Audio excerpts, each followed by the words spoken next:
perdi quatro irmãos por conta da violência. O primeiro irmão que eu perdi, ele tinha 19 anos. Ele era envolvido quando de maior, mas quando ele ficou de maior, ele tentou se regenerar.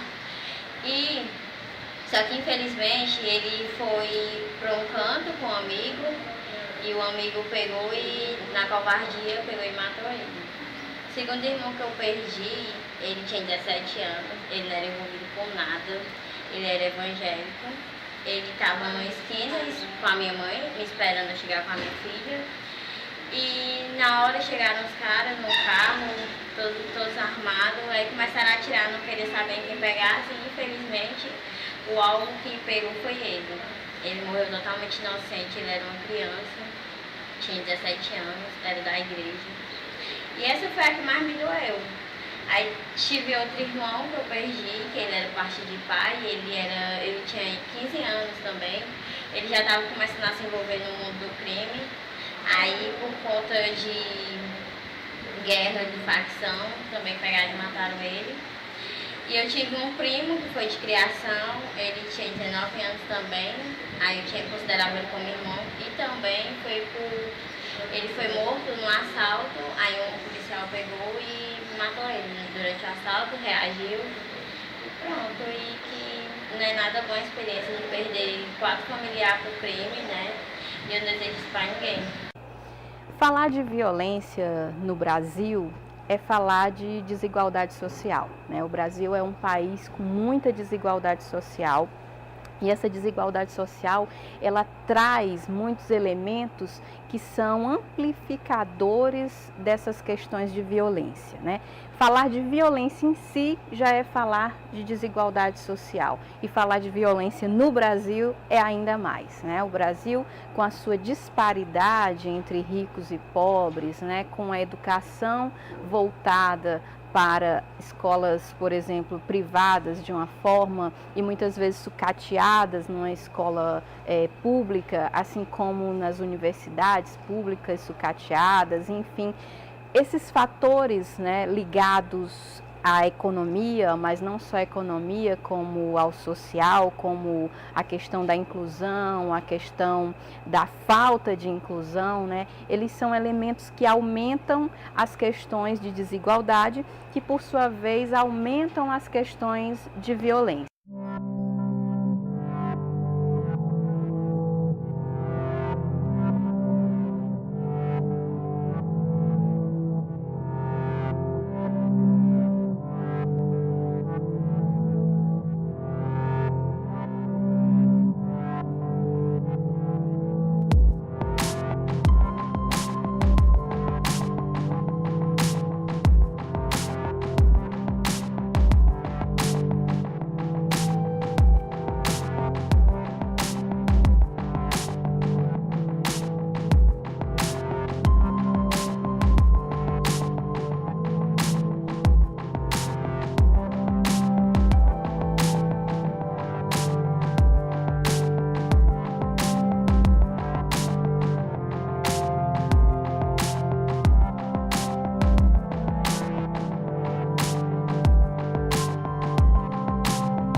As causas são as mais diversas, né? Agora, o que preocupa a nós é que a violência tem sido as maiores causas de morte de pessoas entre 15 e 44 anos, né? Conforme diz a Organização Mundial de Saúde. O que é preocupante, que é justamente na faixa da adolescência e da juventude, né? Na época mais produtiva, porque o ser humano estaria no auge, né, da vivência dele. E aí tem as mais diversas causas, né? Elas podem ser desde terrorismo, guerra, rebeliões, tumultos, e elas são diariamente sendo vistas e reforçadas pela mídia, que por sua vez eu entendo como sendo uma das maiores responsáveis pelo clima de violência que existe. A mídia é responsável pela divulgação da violência, né? E por esse clima que existe de medo e pânico que é transmitido e multiplicado, né? A mídia é grande responsável pela multiplicação da violência e pelo clima de pânico que existe por trás dessa violência, que ela é multiplicada. Eu acho muito conveniente abordar essa questão, esse fenômeno social do ponto de vista histórico. A nossa sociedade, ela foi formatada dentro de uma matriz extremamente injusta, onde o nosso Estado não foi constituído de forma espontânea, ele foi imposto pelas pessoas exógenas, né, pelos colonizadores. E quando os colonizadores chegaram no Brasil, eles fizeram questão de excluir os moradores originários do nosso país, os indígenas, e em determinado período histórico trouxeram a mão de obra africana para ser escravizada. Esses grupos sociais, eles foram excluídos da sociedade ao longo de toda a história brasileira, né? Então, qual o motivo de tanta violência no Brasil hoje? A exclusão social histórica. É tanto que, se você for analisar a estatística, os números, o motivo de tanta violência no Brasil tem a ver com o aspecto histórico da nossa formação. Bem, no meu entendimento, se a gente vai pensar violência no nosso país, a gente pode pensar bastante acerca das violações da dignidade humana. Se a gente vê na nossa realidade, já na cidade de Fortaleza, uma quantidade significativa de moradores e moradoras de rua que têm as suas dignidades violadas em relação ao direito à alimentação, direito à moradia, a gente pensa aí inicialmente em um fator muito significativo e relevante acerca dessa violência com os seres humanos.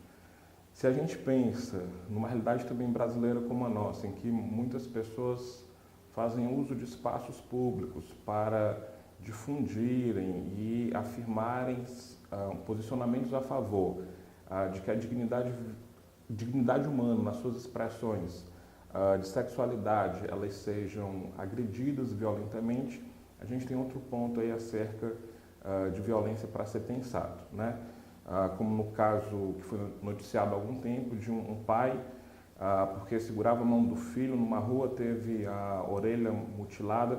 A gente vê aí também um fator muito importante de reflexão sobre essa violência expressa de diversas formas e que cabe a nós informar as pessoas, informar a sociedade sobre essas intolerâncias e essas formas agressivas de lidarmos uns com os outros, às vezes inclusive no cotidiano, né? Tendo em vista inclusive o recente afastamento do jornalista da Rede Globo por expressões de racismo, que também é uma gravíssima violação de dignidade humana e, consequentemente, violência, né? Não só a violência física, a violência que agride, que faz sangrar, mas também essa violência que é uma violência muito forte e muito severa, que é a violência subjetiva ou a violência psíquica.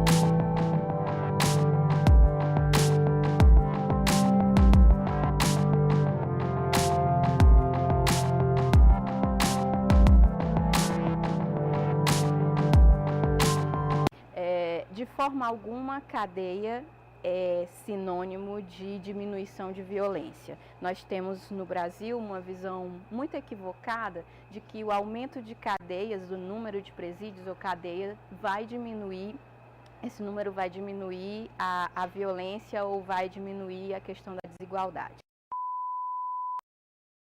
O Conselho Nacional do Ministério Público divulgou nesta quinta-feira um relatório sobre o sistema prisional brasileiro. Mais de 20 mil fugas foram registradas no período de um ano nos presídios do país. O Ministério Público inspecionou 1.598 presídios em todos os estados e o Distrito Federal. O relatório é um raio-x do sistema prisional brasileiro. Os presídios avaliados abrigam 448.969 presos, que representam 81% da população carcerária do país.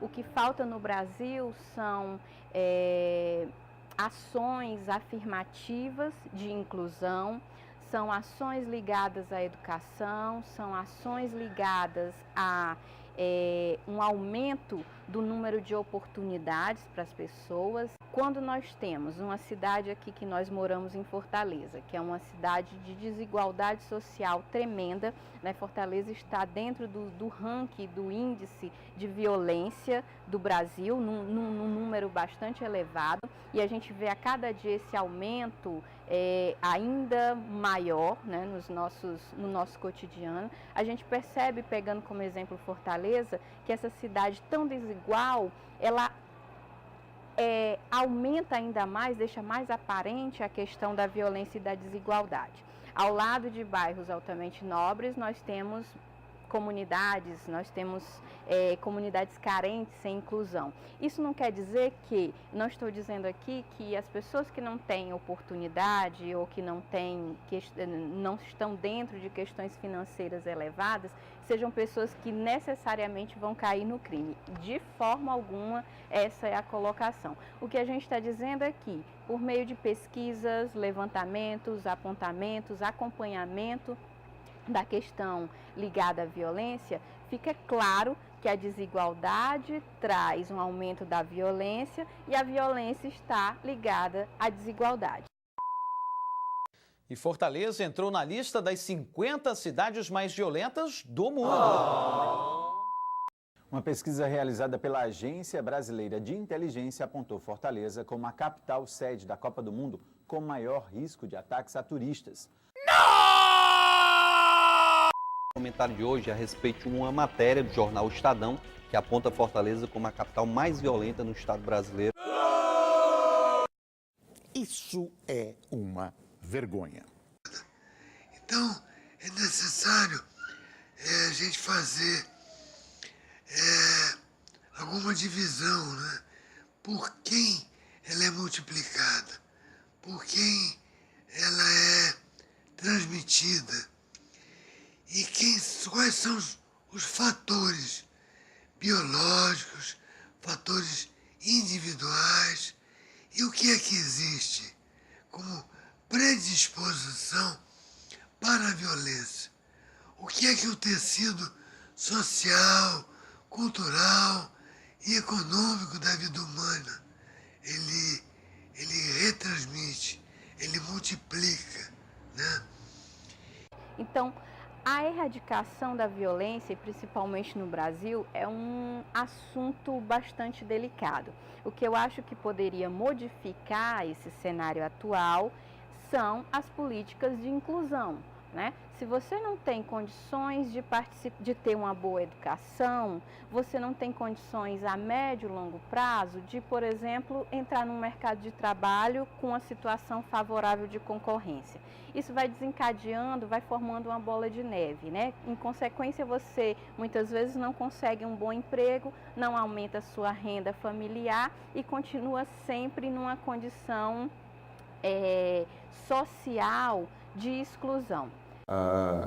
Eu penso que uma forma de erradicar ou diminuir ou significativamente amenizar essas expressões violentas, essas expressões de violentações às dignidades humanas de um modo geral, é sim a educação, né? Desde a educação de base até um ambiente de ensino superior, de realizar reflexões, intervenções, gerar um espaço de discutir, de pensar sobre essas realidades que nos cercam e do quanto que a gente precisa fazer esse entendimento, esse esclarecimento social coletivo acerca dessas diversificadas expressões de violências. E aí, dentro dessas questões, as pessoas da psicologia também podem posteriormente falar ou falam, né, e estudam essas questões. Nós estamos colocando violência e falta de dinheiro como algo totalmente ligado, mas que há uma tendência a falta de inclusão levar à criminalidade. Bom, alguns teóricos acreditam que a violência faz parte da condição humana. Por exemplo, Emile Durkheim, ao estudar a sociedade francesa do século XIX, fala que o crime, a violência, né, em si, ela é natural da condição humana, que inclusive é elemento constituinte de coesão social. Em que sentido? À medida que o crime ocorre, as pessoas que compõem o grupo social se organizam, né, moralmente contra aquele crime, contra aquela violência.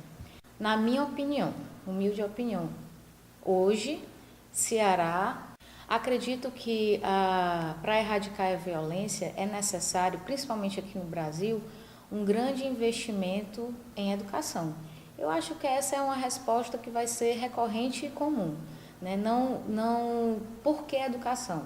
Uma sociedade que tem acesso à educação é uma sociedade crítica, é uma sociedade que busca pela erradicação da desigualdade social, que busca o fim da exclusão, né? Da sua condição de exclusão.